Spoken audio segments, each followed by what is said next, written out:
Forecasting and Warning Section ng Hydro-Meteorology Division ng PAGASA. So for today, pasensya na po kasi medyo naghahabol ako ng time. May engagement pa po mamayang tanghali, 2 p.m. But sige po, bibigay ko po sa inyo yung aking presentation for today. So this will be the outline of the presentation. So I'll just give you an overview of the flood and its causes, no? So ano-ano yung mga uri o klase ng pagbaha, no? So yung what are the flood preparedness and mitigation measures? And ano yung flood forecasting and warning services na ino-offer ng PAGASA, no? So may dalawang bahagi po yun, yung flood forecasting and warning service for river basins and flood forecasting and warning service for dam operations, no? Dalawa po yun. So tandaan po natin yung Pilipinas na i-discuss po ng ating mga previous lecturer because of the geographical setting, and topographical features. Ibig po sabihin, nasan yung geographical setting? Because the Philippines is located kung saan sa bahagi ng globe o sa bahagi ng mundo, ito yung mga extreme events, which is the tropics. So yung day-to-day variation po ng ating weather. Ibig sabihin po, kaya ganyan ang nangyayari sa Pilipinas because of the geographical setting. At topographical features, ibig sabihin po yung arrangement ng ating mga land at water bodies. Okay? So napaliwanag din kahapon na 56% or almost 50% ng annual precipitation or annual rainfall ng Pilipinas ay dahil sa bunsod ng tropical cyclone o ng bagyo. No? 12% doon ay mga galing sa mga airstream or sa mga wind natin tulad ng southwest monsoon at northeast monsoon. So of course, we have the intertropical convergence zones and localized thunderstorms na nag-a-account sa about 38% ng ating rainfall. Okay? So, sino po sa inyo dito ang nakaranas ng Tropical Storm Ondoy noong September ng 2009? Ayan, si Ma'am. No? So, ako rin po ay naging biktima o bahagi ng mga taong nakaranas ng Tropical Storm Ondoy noong 2009. That was before na maka-join ako ng PAGASA. So wala pa po ako sa PAGASA noong time na yon at hindi pa ako flood forecaster. So noong 2009, nakaranas po tayo ng 455 mm ng rainfall dito sa Science Garden na ibinuhos lamang sa loob ng 24 oras. So kaya po malaking pinsala ang dinulot ng Ondoy sa Metro Manila at karatig na probinsya. No? So, describe po natin what is flood. So, base po dun sa definition ng World Meteorological Organization at the United States Geological Survey, ang flood daw is a natural phenomenon that occurs when a relatively high water that overflows the natural or artificial bank of a stream or coast area. So, ano po ba talagang ibig sabihin nun? Madali lang po yun. 3 lang po. Una, ang pag-apaw ng tubig sa mga lugar na di karaniwang binabaha o may tubig. So kung dry land siya at nagkaroon ng tubig, baha po ang tawag doon, no? At pangalawa, paglampas ng antas ng tubig sa kapasidad ng mga ilog, lawa o sapa at iba pang daluyan ng tubig, no? So kapag napuno na yung ilog natin, umapaw siya, napunta sa floodplain, baha po yun.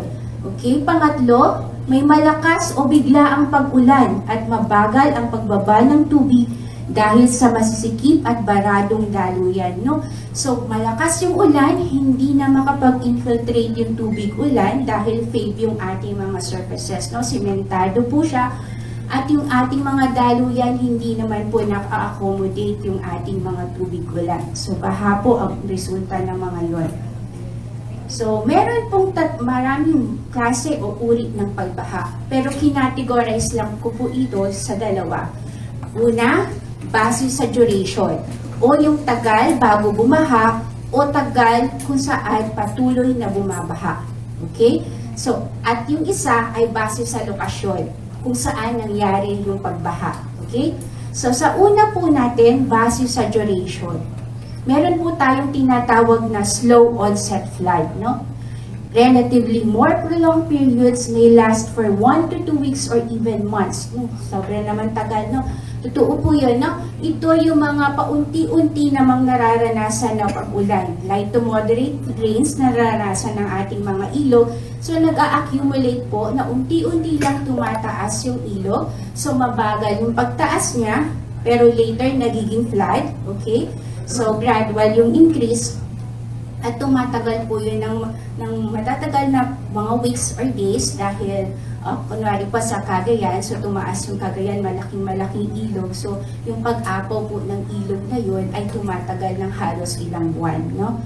Yung rapid onset flood naman, relatively shorter yung period. Usually lang 1 to 2 days lang. Ito naman yung nararanasan na maliliit na mga ilog. Okay? Pero may malakas tayong pag-ulan. So, biglaan yung pagtaas ng ilog at nagkakaroon ng pagbaha. No? At yung isa po ay yung pangatlo, yung rapid flash flood. No? So, flash flood is a kind of rapid onset flood. Pero, kinategorize ko po siya ng flash flood para lang strictly dun sa short duration. So, less than 6 hour po. Maaaring magkaroon ng flash flood at hindi po, mahirapan po tayong i-forecast yan dahil biglaan. So, usually, hindi po tayo agad nakakapag-warning dahil dun sa shorter yung duration niya. Okay? So, pangalawa, yung flooding can be divided into different categories according sa location. So, we have 3 then, no? Coastal flooding, river flooding or fluvial flooding, surface water flooding or yung fluvial flooding. So, isa-isahin po natin, no?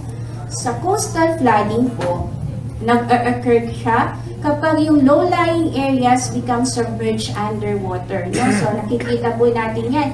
Kapag tumataas yung tumataas, ang sea level due to the storm surge, maaaring sanhi po siya ng storm surge, gaya ng pinaliwanag kanina ni Ma'am Christy. Maaari din po siyang tides o yung effect ng gravitational pull ng moon sa ating Earth. And then yung tsunami o yung mga seismic activities, no? So, nagkakaroon pa po tayo ng mga coastal flooding and kinokontrol po niya siya by water level ng ating ng seawater, no? So, kailangan po meron tayo ditong gauge level doon sa ating malapit sa mga dagat, no? At typical scale po niya, 6 hours lang, no? So, yung coastal flooding occurs when a normally dry, low-lying land is flooded by seawater. So, ito po ay isang example ng coastal flooding sa Manila Bay, and then a coastal storm surge sa Manila Bay, then a coastal flooding in Malabon. No? So, alam naman po natin yung Camanava areas are talagang flooded areas. No? So, river flooding, yung pangalawang klase ng pagbaha. No? So, river flooding is controlled by volumetric flow of change in water in river, lake, or stream. Ibig sabihin, kapag tumataas ang ating mga ilog, lawa, o sapa. No? And yung time scale po niya, hours and days. No? And then, ito po yung example ng isang flooding nung time ng tropical storm Ondoy sa Marikina. So, ito po yung naging height niya, di ba? Hanggang dito po yung ating naging flood nung time na yun. Okay? And then yung pangatlo, yung surface flooding or fluvial flooding. So, pwede din po natin sabihin na urban flooding kasi ito yung nararanasan ng ating mga cities na yung mga sementadong daanan at kalsada. So, malakas yung ulan. So, yung rainfall rate mas mataas kaysa dun sa infiltration capacity or So, paano mag-infiltrate yung tubig samantalang fade naman ng ating lugar. No? So, isa po yun sa mga example ng surface water or fluvial flooding. So, what are the causes of flooding? So, meron po dyan akong nilagay. Ito po yung mga hydromet na hazard na maaaring mag-cause ng ating flooding. So, we have heavy rainfall brought by tropical cyclone, monsoon, IDCC, and thunderstorm. Okay, may flood din kapag nag-overflow ang ating mga ilog dahil sa pagtaas because sa malalakas na pag-ulan. Okay? Maaari ring magkabaha kapag may storm surge or temporary rise ng water due to the large storm event. At meron din po tayong pagbaha kapag may tsunami or forceful rapid increase ng water dahil sa vibration ng ating mundo. At maaari din dahil sa nag-breach yung ating dams or nag-break yung ating mga dikes. So nangyayari po yan sa mga, like for example, sa Pampanga at sa Zambales, no? So nasira yung mga dike nila, nagkaroon ng pagbaha. And then the geography. So kapag ang isang area ay mountainous, mabundok, steep ang ating mga hills, at paved yung ating mga surfaces. So ito po yung mga causes ng flood. Okay? So bakit naman po binabaha yung Metro Manila? No? So, unang-una, dahil daw po sa physical characteristic, base po ito sa flooding report ng Metro Manila Development Authority. No? Physical characteristic, ang Metro Manila po, ang pinaka-primary water, yung Pasig-Marikina River Basin. No? Ito po yung Pasig-Marikina River Basin. Yung color po sa part, yun yung elevation o yung taas ng ating mga lupa. No? So, pag brown po siya, kabundukan po, ibig sabihin nun, matataas na lugar. No? So, sa matataas na lugar sa kabundukan ng Rizal, bumababa po ang tubig dito hanggang sa Marikina. Okay, ito po yung upper Marikina.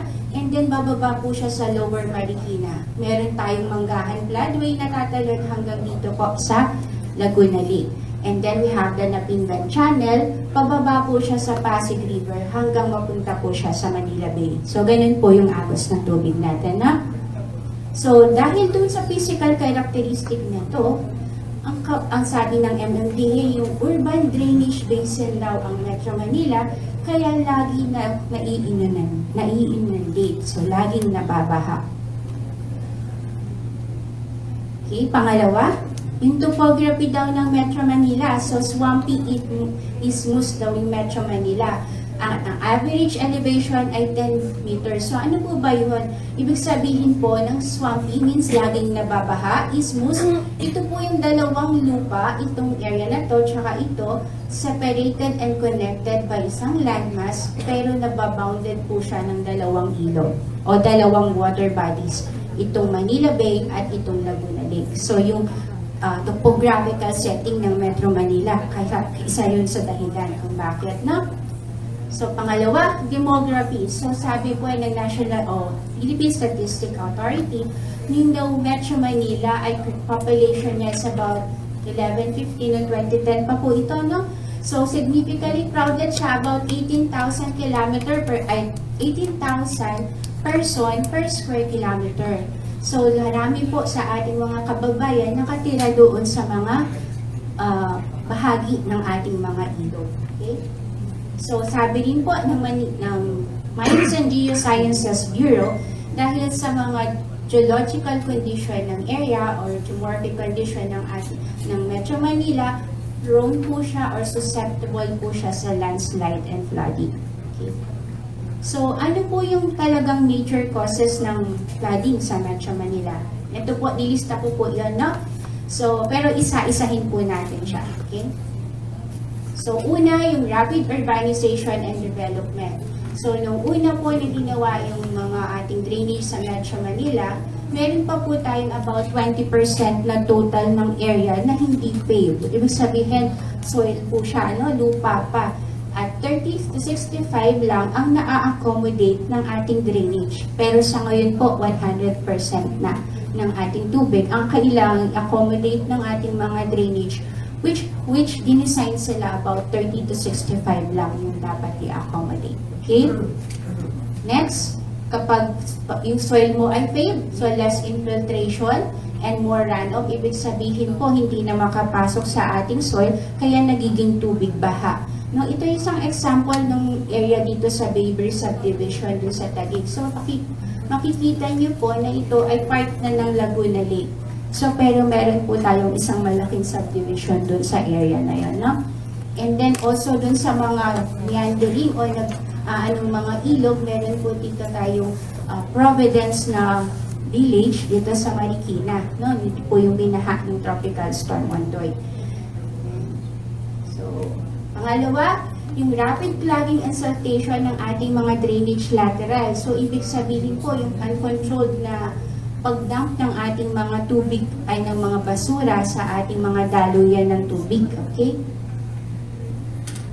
Pangatlo, encroachment at open waterways. So, ang nagagawa lang po ng MMDA is magkaroon ng cleaning lang ng ating mga esteros and creek. Pero yung pong ating mga kababayan, hindi naman po natin pwedeng itanggal o alisin agad sila doon sa areas na yun. Ang apat, lack of integrated land use plan. Ibig sabihin po, yung mga ospital o mga schools ay nakalagay doon sa mga flood-prone areas, which is ginagamit natin na evacuation centers in time ng mga flood disasters o mga flood events. So, kailangan magkaroon tayo ng integrated land use plan. Pangalawa, yung excessive rainfall. So, kahit hindi po siya climate change o pagbabago ng ating panahon, yung Metro Manila vulnerable talaga siya sa flooding kasi yung sea level ay low elevation po, particularly na dito sa Manila at sa Camanava area. So, yun din po mga extraction ng groundwater dito sa Muntinlupa at Las Piñas. Contributing factor po yun. And then, we have the inadequate flood control structures. Gaya ng nasabi po, in-install po yung ating mga flood structures several years ago na po. No? So, yung mga rehabilitation na yun, hindi pa nagagawa dahil lack of funds. No? Okay, pang-pito, environmental degradation. So, part po ng area ng Pasig Marikina, itong Wawa Dam o yung mga kabundukan dito sa Montalban. So, nakita po natin yung kaingin, nagbago po yung ating land surface. Instead na mga mapuno siya na makakapag-absorb pa ng mga tubig, nagiging lupa na lang na nawawash out during pagbaha. Okay? So, ano-ano po yung mga flood mitigation measures? Okay, alam na natin yung klase, alam na natin yung causes. So, paano nagme-mitigate yung ating government? Okay, meron po tayong dalawang method. Structural and non-structural method. Sa structural method po, ipuput natin yung flood water away from the people. No? So, gumagawa tayo ng paraan para mag-put ng structure para maprotektahan yung mga tao. So, ang effective siya sa flood mitigation measure, pero it takes time to implement at napakamahal, no? Very expensive. Katulad po nung yung mga drainage main and laterals natin, no? Pagsasaayos nun, paglagay ng mga pumping station, yung mga hydraulic channels, mga magahan floodway. So, mahal po yung ating pag-put up ng structural method. Sa non-structural method naman po, you put people away from the flood. So, tatanggalin, ipoprotektahan mo yung people naman yung ilalayo mo sa flood. So, sa paanong paraan? So, dito po magpe-play ng role yung ating PAGASA, flood forecasting and early warning system. Okay. So, bakit kailangan ng early warning system? Essential siya para may adequate and reliable information tayo para sa mga tao. May enough time para makapaghanda sila para sa attacking flood. Okay? So, base po din sa ating presidential decree, minandatuhan po ang PAGASA para mag-provide ng flood forecasting and warning service noong 1972 at inamed po siya noong 1977. So, ito po yung Hydro-Met Division na ngayon na tinatawag. So, under the Hydro-Met Division, yung flood forecasting and warning section po. Okay, so paano ginagawa yung flood forecasting and warning, no? So, meron tatlong bahagi po yun. Una, monitoring. Okay? Pangalawa, flood forecasting. At pangatlo, dissemination. Sa una, monitoring, nagmo-monitor po tayo ng water level. Okay? Yung level ng ating mga dam, mga inflow and outflow ng dam. Okay? At yung forecast rainfall, gaano ang magiging taas ng ating mga ilog at mga dam kung ganito na ang level ng, ang dami ng pag-ulan. Okay? And then, nag-i-issue po tayo ng Basin Hydro Forecast, General Flood Advisory, Dam Update, and Dam Discharge. So, dito po, pansinin nyo itong graph na to, no? So, ito po halimbawa yung ilog natin. Okay? So, meron po tayong, quiz mamaya, quiz ba ito? Parang sasagutan nyo ba na? So, ito po yung ilog natin, no? So, itong level na to nakalagay level 4, level 6, and level 10. Pero naglagay po ako ng 80 doon. So, ibig sabihin po, no, meron tayong tatlong assessment na ginagamit ang PAGASA. Ito po yung alert, alarm, and critical. Okay? Sa alert, ibig sabihin po 40% ang tubig sa ating ilog. No? Ibig sabihin po, awareness, no? Kailangan maging aware ka na 40% na ang tubig mo. Alarm po yun, no? Ay, alert po yun. And then, alarm is 60%. Okay? Preparedness na yun, no? And then, yung ating pong level 10, kasi before it's level 10. But now, we made it level 8 na lang po. Ibig sabihin, 80% na lang ng tubig ng ilog. Kasi, dati 100%, pwede pang mag-evacuate yung ating mga kababayan. Pero 80% pa lang po kasi ng ilog, may mga bahay na doon. No? So, tsaka pag nagpa-evacuate po, hindi naman agad sumusunod. No? So, napansin po natin yun, kaya binabaan natin yung ilog pa lang. 80% pa lang, mag-critical na tayo. No? Para mas may lead time po tayo sa baha. So, ito pong 40%, ito po yung ibig sabihin nun. Tumataas na yung ilog ko. So, 40% ng tubig, no? Pag nasa alert, alarm, o, dito na po yung alarm, and then critical, ito po yung 80%, ito po yung peak ng flood, no? So, bago mag 100% o umapaw yung tubig natin sa ating ilog, nakapag-alert, alarm, critical na po tayo ng assessment levels. Okay? So, paano po?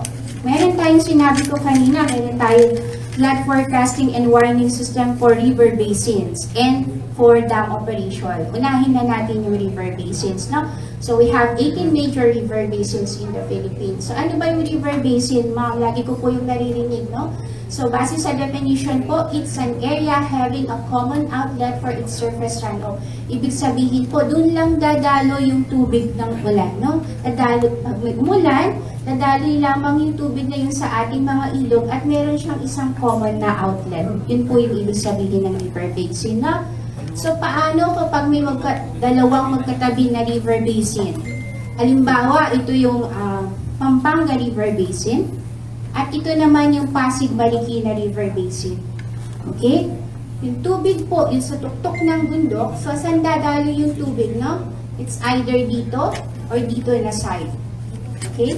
Dahil sa elevation ng tubig dadaloy from highest to lowest point ng ating area. So, dadalo yung tubig natin dito, pag bumatak dito, dito po siya dadaan. Okay? And yung kabila naman, doon pupunta sa ilog na yon. Okay, kung Pasig, kung Pampanga po ito, at ito po yung Pasig Marikina.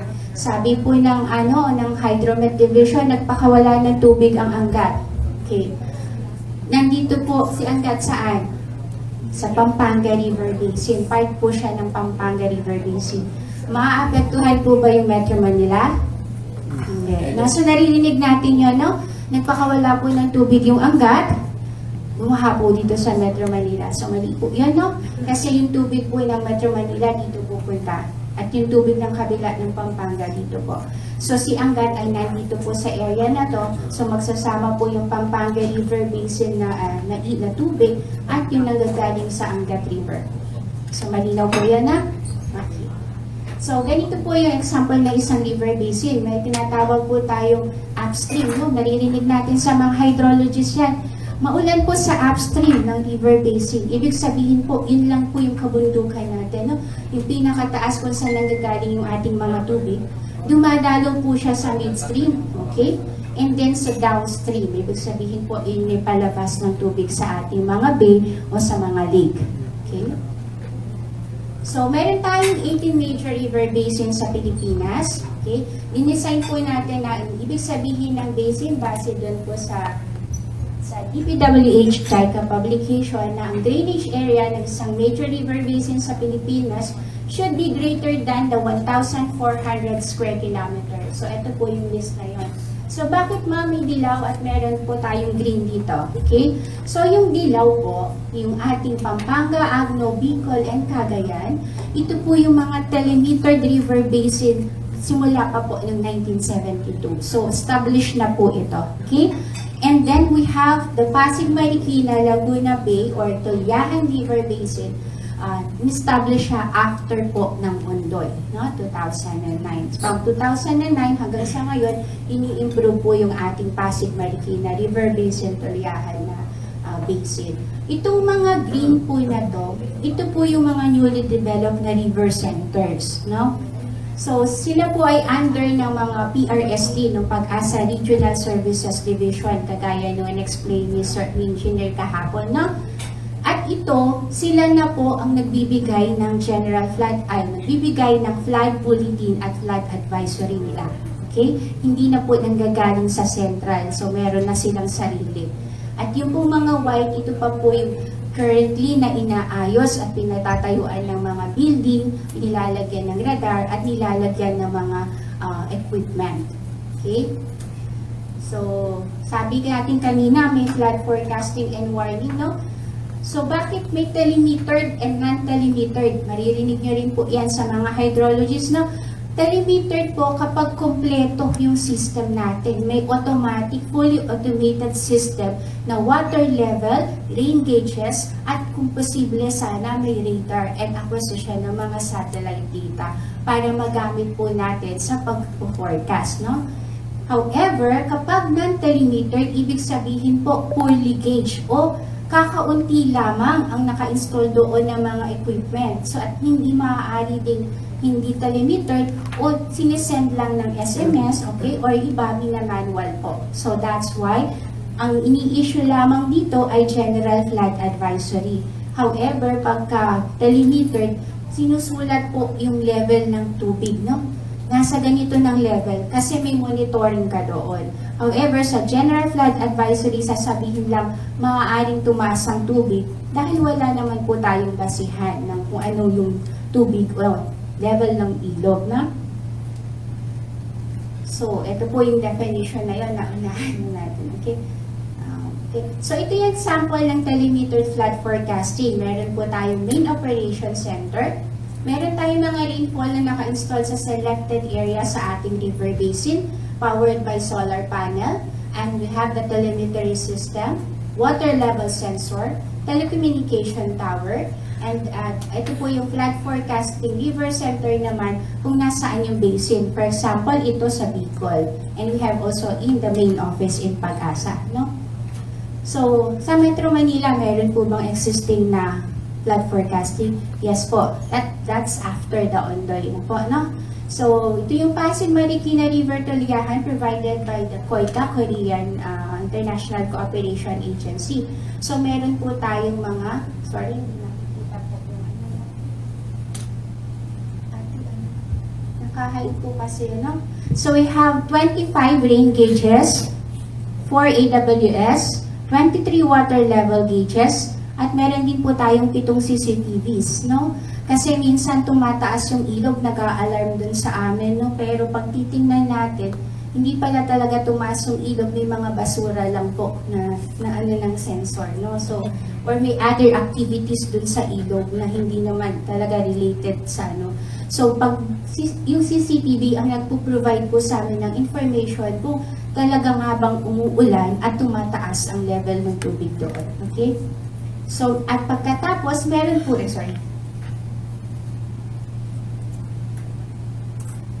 meron po tayong 33 warning posts at the selected site dito sa Pasig Marikina Tuliyahan. So, kapag may alarm critical na tayo, pinapatunog po natin itong mga warning posts. At umaabot siya ng about 4 kilometers ng diameter na abisuhan po ng ating mga warning posts. So, depende po sa lokasyon. So, yung data ng Metro Manila, okay, madalas sa LGU po ng Metro Manila, meron kayo pero hindi namin nakikita yung data. Meron po sa website ng PAGASA. Tingnan nyo lang po under sa category ng flood. Okay, kung sakaling hindi nyo ito makuha sa website, meron po dito tayong ID na pwede nyo puntahan. No? Kapag umulan sa lugar nyo, makikita nyo naka-arrow up. So, ibig sabihin, may mga color-coded po yung rainfall doon kung light, moderate, or heavy. At meron din naman yung mga water level. So, arrow up, arrow down. Ibig sabihin, tumataas yung ilog, bumababa yung ilog, or normal lang. So, makikita niyo po yun. And then, so paano ba yung sinishare sa public? So, mula dun sa mga observation dun sa ating mga rain gauges and water level, kinokollect po yung data na yun, tina-transmit para sa pagpo-forecast. Gumagawa tayo ng flood forecast or mga event or scenarios.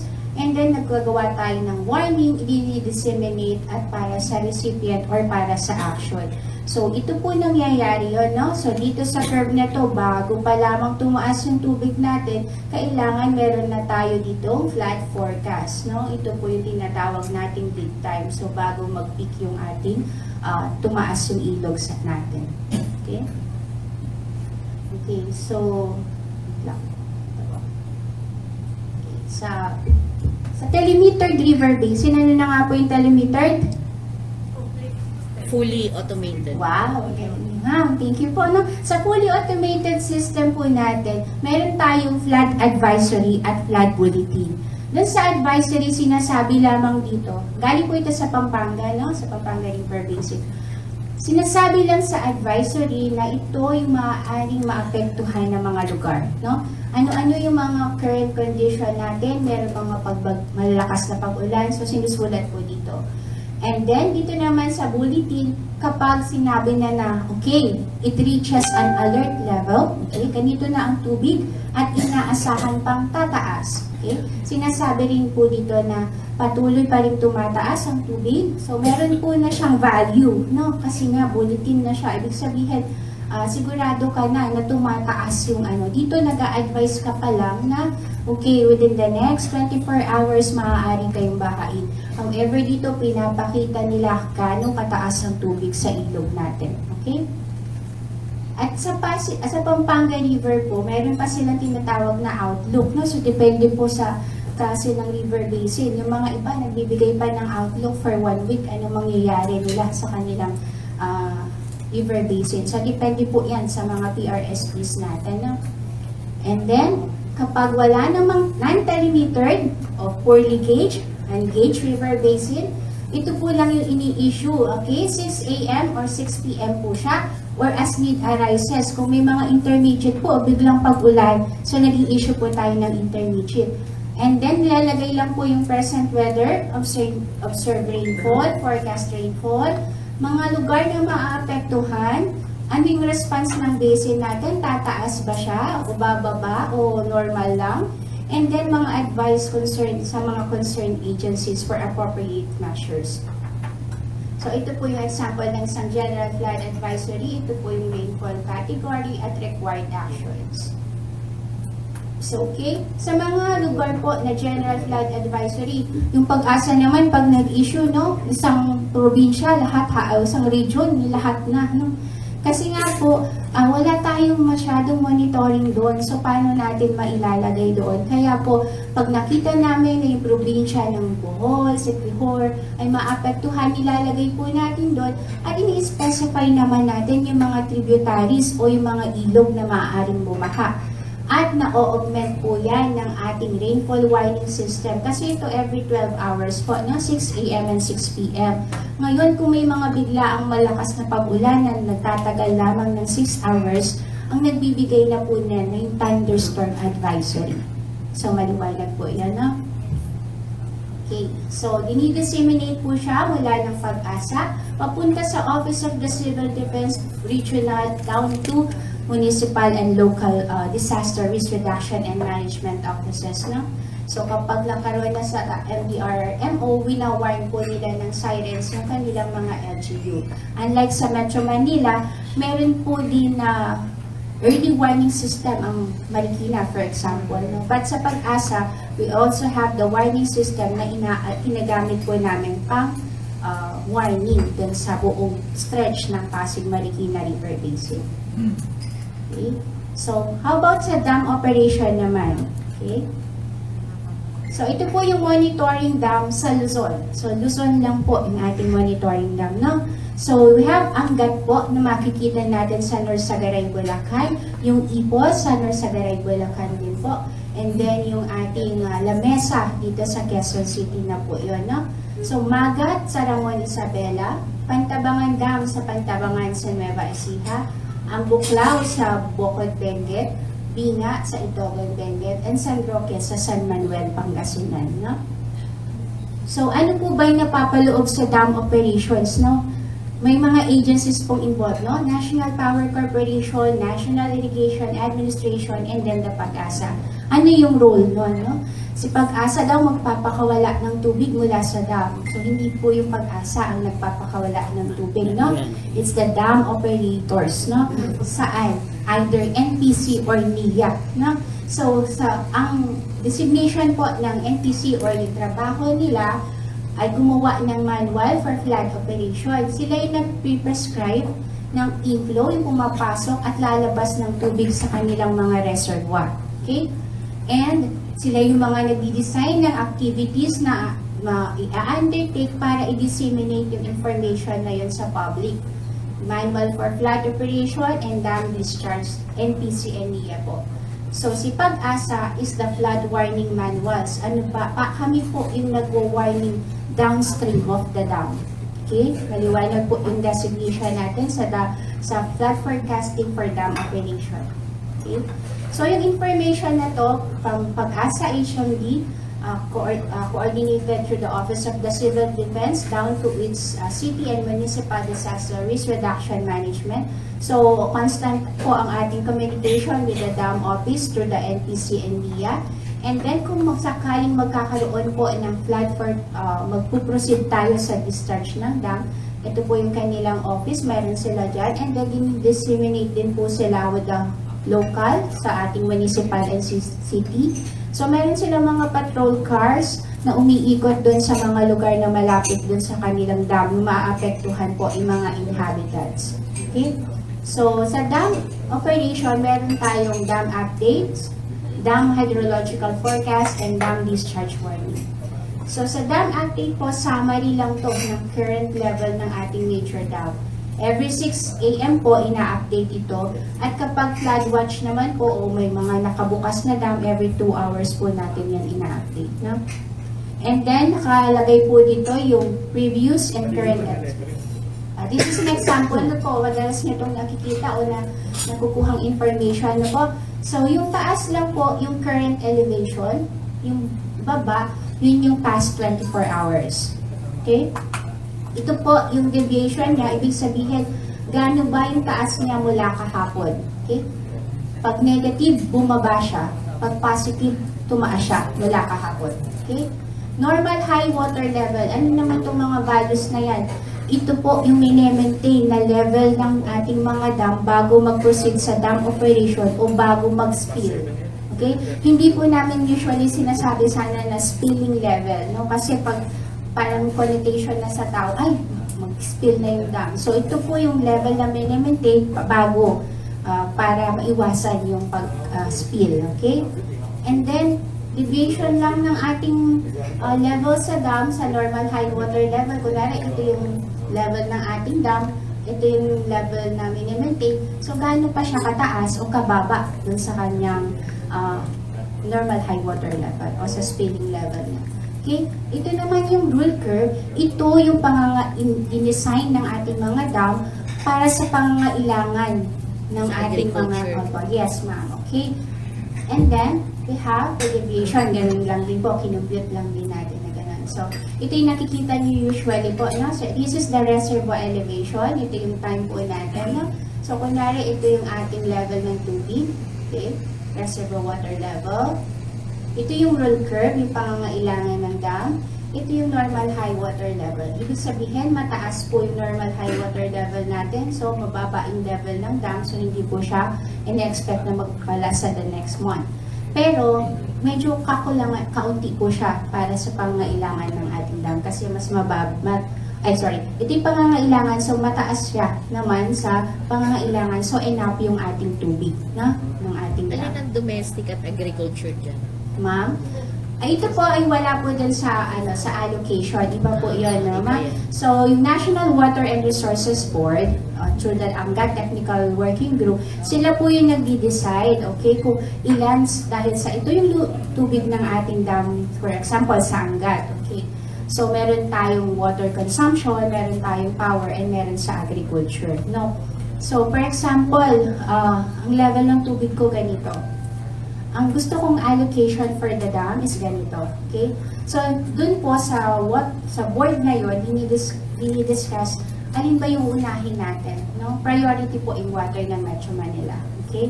So, in times na medyo mababa ang tubig ng ating mga dam, okay, ang uunahin po lagi yung water, okay, yung consumption ng tubig. Ang nagsasuffer po madalas yung ating mga farmers sa Bulacan. Yes, no? Pero meron din po mga time na kinukonsider yung cropping season. Okay, ibig sabihin, baka na-delayed kasi si farmer ng pagtatanim, so baka pwede nyo namang dagdagan yung allocation muna sa NIA, okay, sa Bustras Dam, bago na pero hindi nyo babawasan yung allocation sa water. And then the next month na natin ibaba yung allocation for the water ng ating mga agriculture areas. Okay? So, sa mga climate forum po, nakikita nyo lang din ito. Ito po yung ating forecast basic. Ito binibigay na forecast ng ating mga climatologists. Okay? And then you have the dam allocation. Ito po yung sinasabi ni ma'am, no? So, dun sa angkat, for example, 75. Okay. So, kunwari 60% po CMS ang i-allocate sa ating water sa Metro Manila, 15 naman sa, for example, 25 naman. 60 and 15. 60 and 15 naman po sa CMS para sa agriculture. No? So, hinahati po nila yan. Ito pong ating taas, ito yung ating current water level, at ito yung pina-forecast niya for the end of July. So, in-expect na bababa po yung ating tubig. Ito naman yung rule curve o yung pangangailangan. So, ibig sabihin po medyo mababa siya sa pangangailangan, pero unti lang naman po yung kababaan niya, na hindi ganun kalaki. At ito yung normal high bago mag-spill, and then yung estimated na rainfall para bago mag-spill yung ating dam. So, yun lamang po yun. So, bukod doon, sa ating dam update, meron din tayong dam hydrological forecast. Every 9 a.m. po siya. Validity is 24 hours. So, ano bang magiging response ng ating dam? Doon sa website po ng PAGASA, meron doon na mga nakasulat sa dam na flood information. Dito po namin nilalagay yan. Pag kinhit niyo po, ito po yung lalabas. No? And then we also have flood dam discharge advisory. And then last na po yung dam discharge and warning. Ini-issue po siya 8 hours bago magpakawala ng tubig sa ating mga dam, no? As much as possible po, dapat at least 8 hours na inform na yung public, no? And then, meron po tayo mga stage. So, si PAGASA, NPC at NIA na lang po yung nag-uusap muna dito. Kasi meron po tayo, for example, may mga pag-ulan na 60 mm, 24 hours na po yan. Nag-i-issue po kami ng commencement ng preparatory. Ibig sabihin, pinaghahanda po natin yung mga NIA and NPC, no? Na okay, meron ang PAGASA nakapag-record na ng 60 mm na rainfall at maaari pa siyang magpatuloy sa susunod na mga oras. Pagkatapos po nun, kapag tumataas na yung ating mga tubig sa ating mga reservoir o sa mga dam, nagkakaroon na po tayo ng commencement. Okay, meron din tayong outlook. But this also are form lamang din po na between PAGASA, NPC, and NIA muna. No? Ang nilalabas na po namin sa public ay yung oras na kung kailan magpapakawala. No? Kasi kung ilalabas pa namin to baka malito lang po. No? So, ito po yung sample ng mga flood bulletin. Okay, sabi ng PAGASA, meron malakas na pag-ulan na dadating. So, chinecheck namin, ito meron dahil sa monsoon o dahil sa bagyo. Ito naman yung isang flag na, ito naman yung bulletin na sasabihin ng ating National Power Corporation. Okay, handa na kami, na-check na namin yung equipment, yung patrol cars namin are ready to warn the public. So, ganun po yun. And then, ito na po yung official na gagaling sa kanila. Okay, we are opening our dam at this number of gates and number of CMS na outflow. Okay, or kung meron silang i-increase, okay, for the next 12 hours, mag-i-increase kami ng ganitong level. At o kaya, magre-reduce kami ng gate na binuksan. So, ganun po. And then, yun na po yata. Yun. So, yun lamang po at maraming salamat. Kung may katanungan po kayo, sige po.